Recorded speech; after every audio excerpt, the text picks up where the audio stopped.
Hello everybody and welcome back to the Ōkami walkthrough. It's time to finish off the Suta Ruins. Yeah, you heard me right. We're going to finish off the entire dungeon in this one part.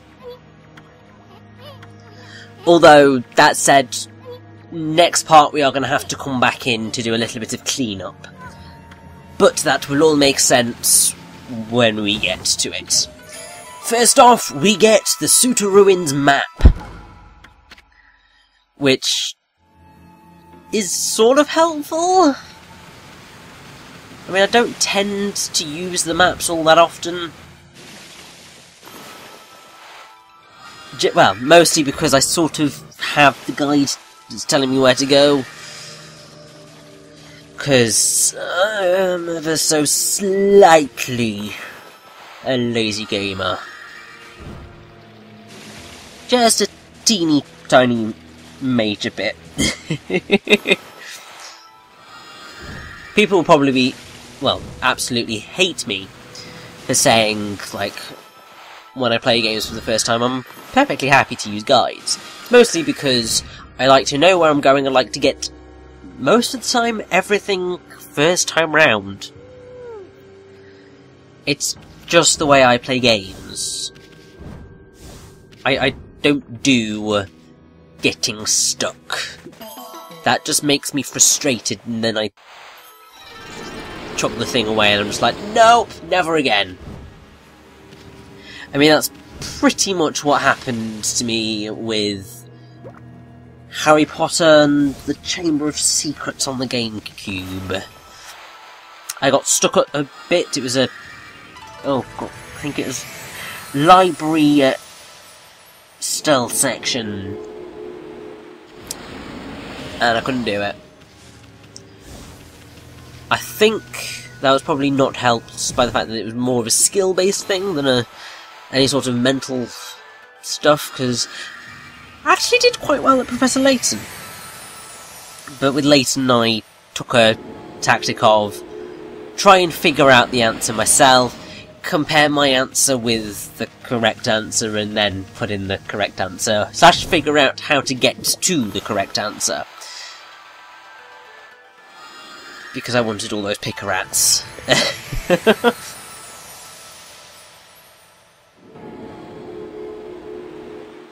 But this is actually the area of Suta Ruins that I was wanting to mention slightly earlier. So we've obviously purified all of this and opened up that lily bud. Well, it was a lily flower bud. And that gets us another constellation. Which is just making my day right now. But yes, this particular room is involved in the artwork that is present, and what's said is the final area of the Suta Ruins. I really like the mysterious atmosphere here. This was designed to be an indoor garden of the ancient civilization, watered by an automatic sprinkler system, so just make it a little bit more futuristic. But here we have Sutagami, who is the final... well, as you can see, he's the final god in the, well, the final of the Flora gods. Obviously, as I said, Suta means vine, so he is literally the vine god. And he is the Hear No Evil monkey, because obviously you've got Sakigami, Hashigami, and now Sutagami. Can't actually remember which way around Sakigami and Hashigami are in terms of see no evil, hear no evil, but you watch the previous parts, you'll get the gist. But all we need to do is use Vine to leap up on top of these Konohana blossoms, because that's their proper name.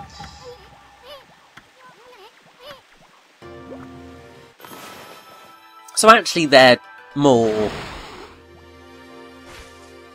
cherry blossom buds than anything else. But something that's actually really, really cool, I'm never going to use it as an actual technique, but I'm pretty sure it's possible.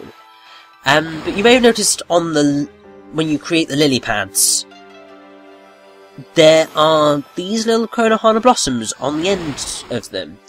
I am pretty sure that you can leap from lily pad to lily pad using those Konohana blossoms by using Vine.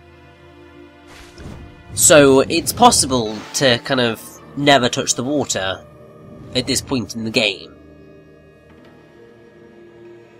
Which is insane! As I said, I don't think I'm ever going to use that technique because it's too slow and painful a process to do. But I like that you're able to do it. It's just quite nice. Now you can only get so far up this pathway before you are going to need to vine. Because you need to vine your way all the way to the top.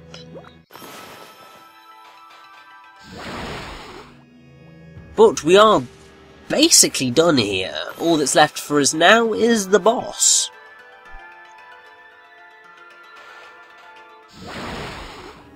And what a boss is it going to be?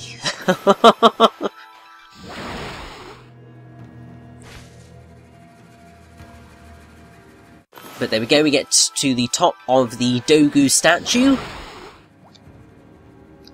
And there's sort of this lid thing.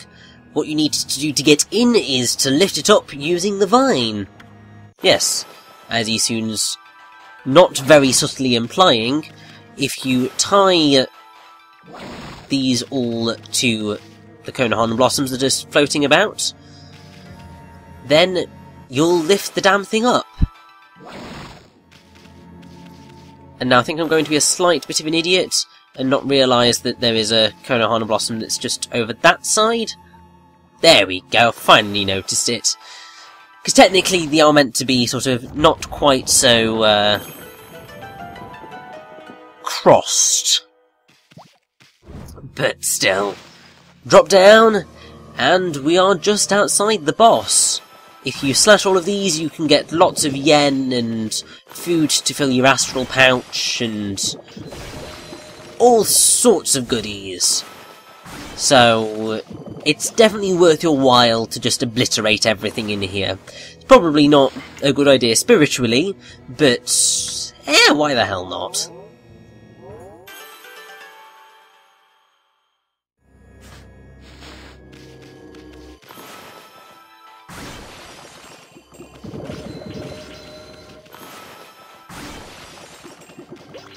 And with that, I think we should probably save just in case. Because as I believe I mentioned a few parts ago, obviously you get ranked at the end of the game, and death is one of the things you get ranked on. You need 1 or less deaths to get the highest rank. Saving at the save mirror is your best bet of avoiding death if you screw up. Because while there is a sort of quick save checkpoint type function that's going to come up shortly,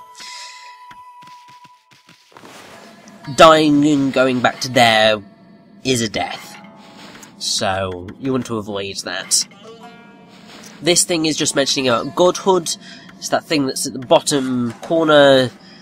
Basically it's free hits before you will start getting actually hurt. It's a good idea to keep on top of it, but really it's not integral to success. Because really, you should be able to purchase enough, like, holy bones and stuff to not fail miserably. Yes, Issun, we're going through. Gosh darn it, stop being a wuss.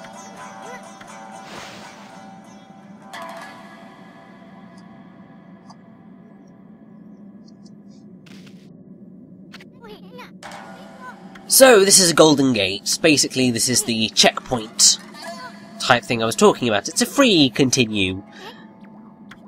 And it's basically a quick save, so go through it. If you turn off your game, it will not remember that you went to it.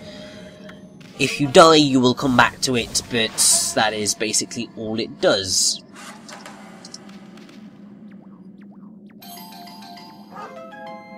But, yeah, we're kind of falling into this battle arena.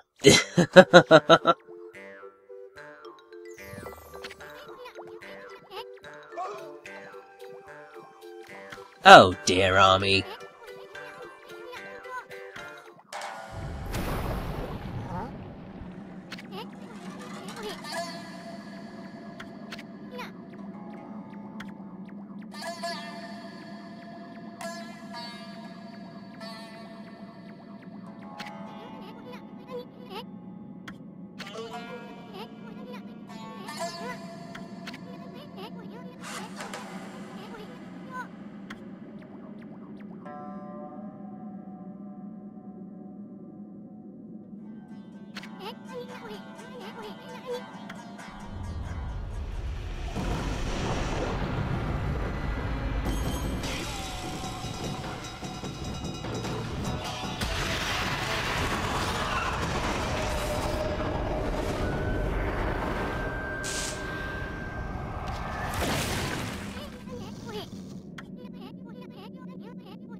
So here we have the hideous and actually quite frankly terrifying Spider Queen. Oh my good god! She makes my skin crawl. I mean, there's a very, very specific reason for that.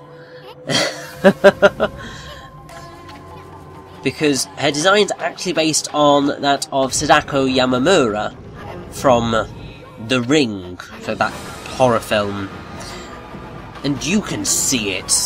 The long black hair, the white clothes. It's all there.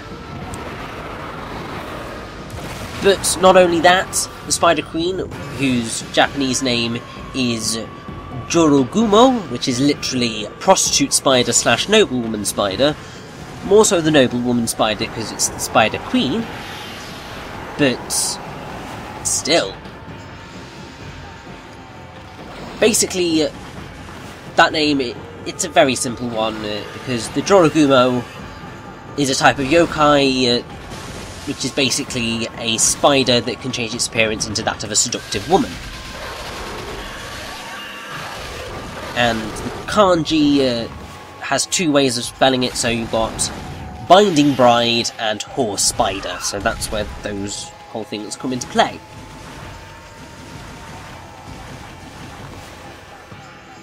But what's mentioned in the art book is... so her description is, lurking within the Suta ruins since ancient times, the Spider Queen attacks her prey with 8 long limbs and absorbs the unfortunate victims into her body. It's said that spider demons often have a human form, and indeed the Spider Queen can appear as a beautiful human woman. However, her human face has no eyes, as her 8 eyes are located on the back of her head. The few survivors claim to have escaped after poking these eyes to blind them, which is basically how you achieve victory. You absolutely obliterate her eyes. And really, she's a surprisingly easy boss, especially if you make use of power slashing her eyeballs, because she really can't stand up to it.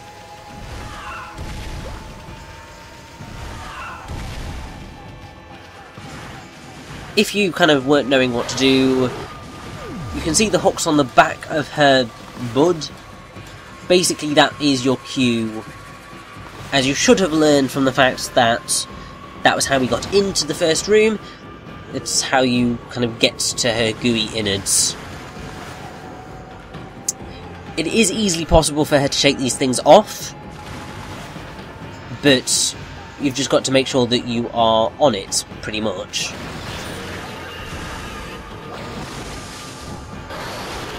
But pretty much, I think, she is going to be dead right about now. That wasn't too bad, was it? But I mean, it's an amazing fight. I do really enjoy it. And I do absolutely adore the Spider Queen's design. It's terrifying, and really, like, I'm pretty sure most people who will have come into playing Ōkami won't have expected it. Anywho.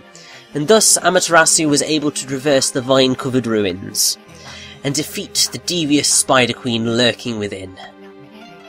The ugly arachnid's body had been turned into a beautiful blossom, and a feeling of tranquility reigned throughout the ruins. Inside the hearty blossom was discovered a tiny and defenceless dog, presumably consumed by the fearsome queen, just when everything had begun to settle down. Snarling beast, a weapon long sealed away by the Spider Queen's magic, appeared before Amaterasu's eyes. We have a new reflector! Oh yes!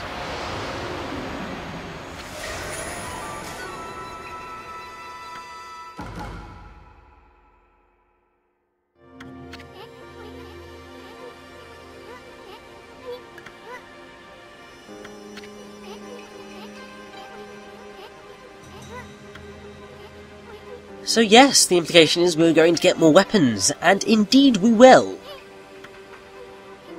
But, that's probably definitely Ume. So, I think I agree with Issun. We need to have a massive good victory howl. 'Cause we succeeded. Oh yes!